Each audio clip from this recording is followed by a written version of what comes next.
संदीप एक युवा पत्रकार जिसने कई बड़े मामलों को सुलझाया था, अब एक नई कहानी की तलाश में था। उसे खबर मिली कि शहर की सबसे पुरानी जेल में कैदी नंबर 306 नाम का एक रहस्यमयी कैदी है, जिसे 25 साल पहले सजा दी गई थी, लेकिन उसके अपराध का कोई ठोस सबूत नहीं था। चौंकाने वाली बात यह थी कि उसने कभी अपनी बेगुनाही साबित करने की कोशिश नहीं की। संदीप का दिमाग घूम गया। अगर वह निर्दोष था तो चुप क्यों रहा, और अगर अपराधी था तो इतने सालों तक गुमनाम क्यों रहा। इस गुत्थी को सुलझाने के लिए संदीप जेलर से मिला। कई कोशिशों के बाद उसे कैदी नंबर 306 से मिलने की इजाजत मिल गई। जेल के सबसे अंधेरे कोने में एक कमजोर, झुकी हुई लेकिन रहस्यमयी आंखों वाला बूढ़ा शख्स बैठा था। उसके बाल सफेद हो चुके थे, लेकिन उसकी आंखों में एक अनकहा राज छिपा था।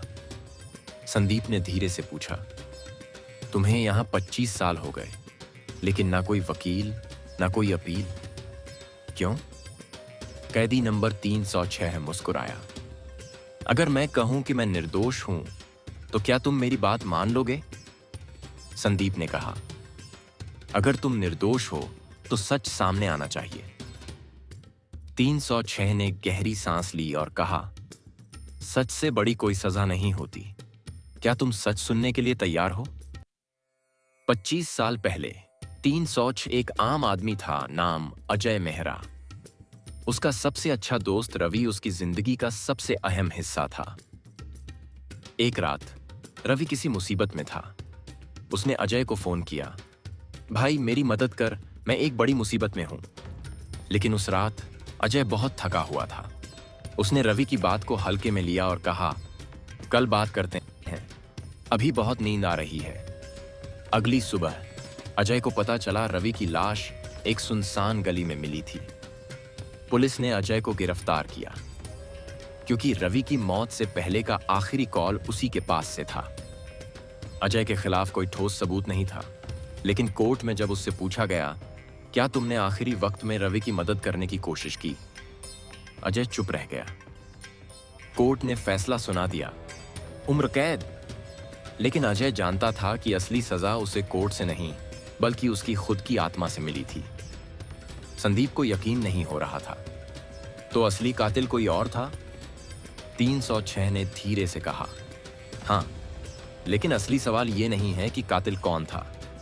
असली सवाल यह है कि अगर मैं उस रात सिर्फ 5 मिनट के लिए अपने दोस्त की मदद को तैयार हो जाता, तो क्या वह जिंदा नहीं होता? मैंने उसे नहीं मारा, लेकिन मैंने उसे बचाने की कोशिश भी नहीं की। 306 ने संदीप की तरफ देखा और कहा, अब बताओ, क्या मैं निर्दोष था? संदीप सन्न रह गया। संदीप ने इस केस को दोबारा खुलवाया।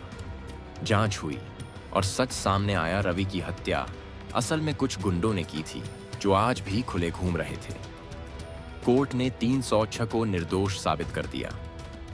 लेकिन जब जेल का दरवाजा खुला, तो अजय कैदी नंबर 306 बाहर आने से इनकार कर दिया। उसने कहा, मेरी सजा खत्म नहीं हुई, क्योंकि रवि अब भी मुझसे यही पूछ रहा होगा, क्यों अजय, क्यों? इसके बाद अजय ने अपनी पूरी जिंदगी जेल में गरीब कैदियों को पढ़ाने, सुधारने और मदद करने में लगा दी। अगर मैं उस दिन 5 मिनट दे देता, तो आज मेरी पूरी जिंदगी जेल में न कटती। अब मेरी जिंदगी का मकसद यही है, जो मैंने खोया उसे और कोई न खोए। संदीप की आंखों में आंसू थे। कभी किसी की मदद को नजरअंदाज मत करो, वरना जिंदगी भर पछताना पड़ेगा। मौन भी एक अपराध हो सकता है, अगर सही वक्त पर सही कदम न उठाया जाए। जो हुआ उसे बदला नहीं जा सकता, लेकिन भविष्य में वही गलती ना हो, यह तय किया जा सकता है। असली अपराध सिर्फ हत्या करना नहीं, बल्कि किसी की मदद करने से मुंह मोड़ना भी हो सकता है। एक छोटी सी लापरवाही पूरी जिंदगी का सबसे बड़ा पछतावा बन सकती है। दोस्तों, ये कहानी आपको पसंद आई हो तो वीडियो को लाइक और चैनल को सब्सक्राइब जरूर करें। धन्यवाद।